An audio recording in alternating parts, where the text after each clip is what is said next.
just now that you've only had like 10 minutes to kind of process it all, Yeah. how does it feel? Kind of weird. Definitely surreal.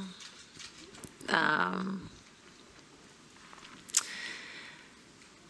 think initially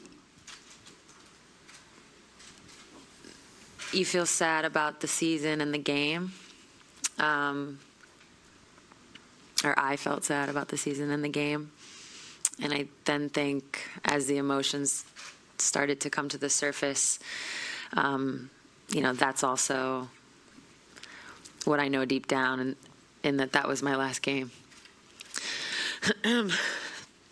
So it was a combination of those two things. But overall, it just feels kind of weird.